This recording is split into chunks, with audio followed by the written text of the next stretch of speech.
안녕하세요. 하루 필수 말씀 충전 하필 큐티 조종환입니다.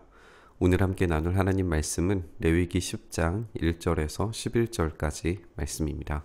아론의 아들 가운데에서 나답과 아비후가 제각기 자기의 향로를 가져다가 거기에 불을 담고 향을 피워서 주님께로 가지고 갑니다.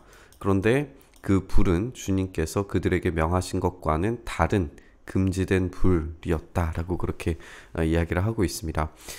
오늘 이 장면 이전에 하나님께서 영광 가운데 첫 예배를 받으셨다는 걸 우리가 읽었어요. 이렇게 하나님의 영광이 임재하시고 그리고 하늘에서 불이 내려와서 제물들을 태우시는 걸 우리가 확인을 했습니다. 그러니까 하나님께서 내려주신 불이 있었어요. 그 불로 말미암아서 제단은 불타고 있었고 그 불을 꺼뜨리지 않고 계속해서 예배를 진행하면 하나님께서 명하시지 않은 불이 아니라 하나님께서 내리신 그 불로 예배를 드리는 것이 가능했을 겁니다. 그런데 왜 이 나답과 아비후는 다른 불을 드리려고 했을까요?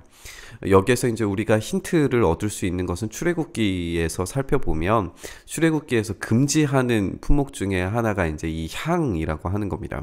이 향을 같이 섞었을 때에 불이어도 거기에 이제 나는 향이나 아니면 어떤 색이나 이런 것들을 만들어낼 수 있는 것들이 있었다는 거죠. 하나님께서는 그런 향들을 엄격하게 금지하셨습니다. 그런 것들을 피우지 못하도록 하셨어요. 그러니까 나답과 아비후는 어쩌면 자신들이 생각하고 있는 최고의 것으로 예배하려고 했는지 모릅니다. 그런데 그 최고의 것은 엄밀하게 말하면 이방인들이 좋아할 법한 그리고 이방인들이 예배하던 방식의 그 어떤 무엇인가를 가지고 와서 예배하는 것이었어요. 그러니까 하나님께서 명령하신 것이 아니라 자신들의 생각에 유사하지만 아주 더 뛰어나다라고 생각하는 그 무엇으로 하나님을 예배하려고 했던 겁니다. 하나님께서 그것을 차단하신 거죠. 이렇게 금지된 불을 나답과 아비후가 예배의 도구로 사용을 하게 됩니다. 그렇게 주님 앞에서 예배를 드리니까 주님 앞에서 불이 나와서 그들을 삼키게 됩니다. 그들은 주님 앞에서 죽고 맙니다. 우리가 어제 본문에서는 주님 앞에서 불이 나와서 제물을 사르셨는데 오늘 본문에서는 주님 앞에서 불이 나와서 그들을 삼켜버립니다.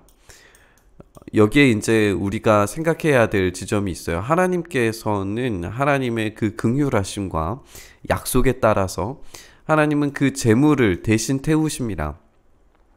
내가 죽어야 하지만 이 예배드리는 그 사람이 죽어 마땅한 존재이지만 하나님께서는 그 제물을 불태우심으로써 예배드리는 그 사람을 보호하시고 그 사람과의 약속을 지켜나가십니다.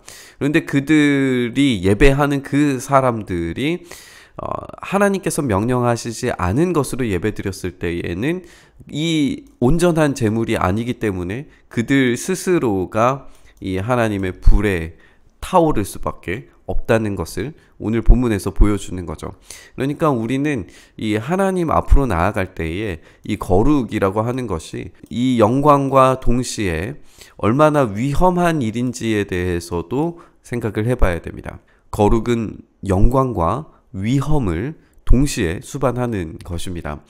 모세가 아론에게 이야기를 하죠. 주님께서 내가 가까이 있는 이들에게 나의 거룩함을 보이겠고 모든 백성에게 나의 위엄을 나타내리라 하신 말씀은 바로 이것을 두고 하신 말씀입니다. 그러니까 하나님의 불이 나와서 그들을 삼키는 것이 이것을 두고 모든 백성에게 하나님의 위엄을 보여주려고 하셨다라고 하는 것을 이제 이야기하니까 아론이 아무 말도 못합니다. 우리가 일면에는 이 이야기가 이해가 되지 않고 우리의 시각에서는 끔찍한 그런 말처럼 보이지만 사실상 이 예배가 이 거룩이 얼마나 위험천만한 일이었는지에 대해서 그들 스스로 인지하고 자각했어야 했어요. 그리고 만약에 이런 사건이 벌어지지 않았더라면 어떻게 됐을까요? 분명히 그것조차도 하나님의 거룩함을 보이는 일이었을 겁니다. 왜냐하면 이 제물이 어떻게 타올라서 어떻게 흔적도 없이 사라지고 계속해서 하나님의 그 예배하심을 통하여서 영광 받으시는지에 대해서 사람들이 보았을 거기 때문이에요. 그런데 이 제물을 통과하지 않은 채 그들 스스로를 불태울 수밖에 없는 그런 유사한 것으로 예배하려고 했을 때 이들이 심판받는 것, 이것이 얼마나 위험한 행동인지에 대해서 하나님께서 명백하게 보여주고 계십니다. 모세는 미사엘과 엘사반을 부릅니다. 그들은 아론의 삼촌 우시엘의 아들들, 그러니까 조카들인 거죠. 그들을 불러서 그들의 조카들의 시체를 성소에서 진 바깥으로 옮기라고 그렇게 명령을 합니다. 그들은 모세가 시킨 대로 가까이 가서 조카들의 옷을 잡아 끌고 바깥으로 옮기게 됩니다. 모세는 아론과 그의 아들들 곧 엘르아살과 이다말에게 말합니다. 당신들은 머리를 풀거나 옷을 찢어 애도를 해서는 안 됩니다. 그렇게 하다가는 당신들마저 죽을 것입니다. 이들은 지금 어떤 가족과 혈연의 관계의 중요성보다도 이 거룩한 직무를 맡은 것이 얼마나 더 무거운 엄중한 무게를 가진 것인지에 대해서 스스로 자각했어야 했다는 거예요. 지금 이 사건은 이스라엘을 대표하는 사건입니다. 그렇기 때문에 그들은 대표자로서 이 거룩을 감당해야 하는 사람으로서 개인의 가족의 어떤 죽음과 애통보다도 훨씬 더 무게감을 가지고 이 위험천만한 일을 해결해 나가야 하는 거예요. 주님의 진노가 모든 회중에게까지 미치지 않도록 하십시오. 다만 당신들의 동족 곧 온 이스라엘 집안만이 주님의 진노로 타 죽은 이들을 생각하면서 애도할 것입니다. 그러니까 지금 이 애도는, 이 슬픔은 자신들이 스스로 해야 하는 것이 아니라 온 이스라엘 집안이 대표하는 이 아론의 가족을 위하여서 애도해 주어야 됩니다. 자신들은 거룩으로 나아가는 그 무게를 가지고 자신의 사명들을 끝까지 감수해야 하고 그 아픔과 슬픔은 이스라엘 온 집안이 함께 나누어져야 했던 거예요. 당신들은 회막 어기 바깥으로 나가지 마십시오. 어기면 당신들도 죽을 것입니다. 당신들은 주님께서 기름 부어 거룩하게 구별하신 사람들입니다. 라고 그렇게 말하고 있습니다. 이제 오늘 본문에서는 특별하게 이 하나님께서 아론에게 직접 명령하시는 부분이 등장을 하는데, 주님께서 아론에게 말씀하십니다. 너의 아들들이 너와 함께 회막으로 들어올 때에는 포도주나 독주를 마시지 말아라. 어기면 죽는다. 우리가 여기에서 한번 생각을 해볼 수 있는 것은 지금 이 포도주나 독주가 갑자기 등장하는 이유가 뭘까예요. 아마도 이 포도주나 독주가 다른 부를 드리는 것과 무언가의 연결 지점이 있기 때문에 이런 명령을 하시지 않았을까, 우리가 충분히 생각을 해볼 수 있는 것 같습니다. 혹시 그런 판단의 오류, 술이 취하고 난 다음에 하나님께 더 좋은 것 드려야지, 내가 이렇게 좋은 것 마셨는데 더 좋은 것 드려야지 하는 그런 판단 오류, 판단 실수가 있지 않았을까도 충분히 생각해 볼 수 있는 그런 지점일 것 같아요. 뭐 성경에서 더 자세하게 이야기하지 않기 때문에 우리가 더 깊은 추론은 불가능하지만, 어쨌든 이렇게 예배를 들어갈 때 포도주나 독주를 마시지 말아야 하고 어기면 죽는다라고 명령을 엄격하게 내리시는 걸 우리가 보게 됩니다. 이것은 너희가 대대로 영원히 지켜야 할 규례이다.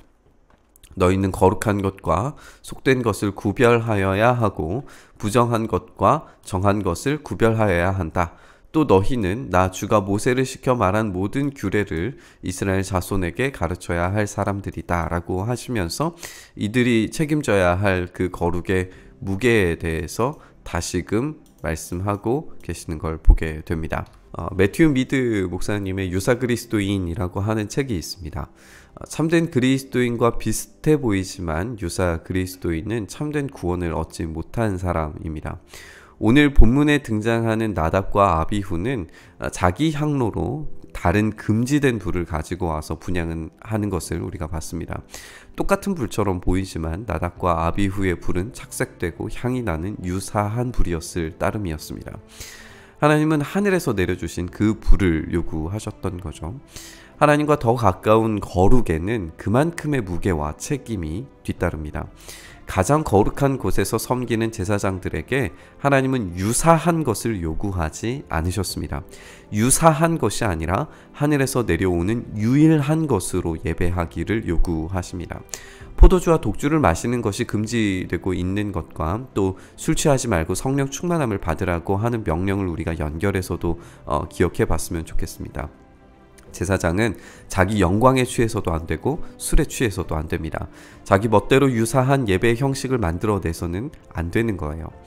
그리스도인들은 유사한 신앙인으로 살아가는 것이 아니라 또렷하고 분명한 신앙 고백으로 살아야 하는 존재들입니다. 우리가 오늘 말씀 묵상하면서 유사한 그리스도인의 삶을 벗어나서 참되고 유일하신 그리스도를 따라 진실한 그리스도인이 되기를 바라면서 오늘 말씀 묵상했으면 좋겠습니다. 주님, 그렇습니다. 우리가 유사한 것으로 하나님께서 우리에게 요구하시는 분명하고 선명한 거룩의 그 무게를 감당하는 삶을 포기하고 또 유사하게 비슷하게 변질시키는 그런 신앙이 아니라 참되고 온전한 신앙으로 주님께 온전한 예배를, 온전한 영광을 올려드리는 우리의 삶 되게 하여 주시옵소서. 참되고 진실한 또렷한 분명한 선명한 복음을 가지고 오늘 하루도 살아갈 수 있도록 주여 은혜 더하여 주시옵소서. 그렇게 우리 가운데 일하여 주시고 우리의 마음 붙들어 주시기를 간절히 소망하며 우리 주님 예수 그리스도의 이름으로 기도드리옵나이다. 아멘.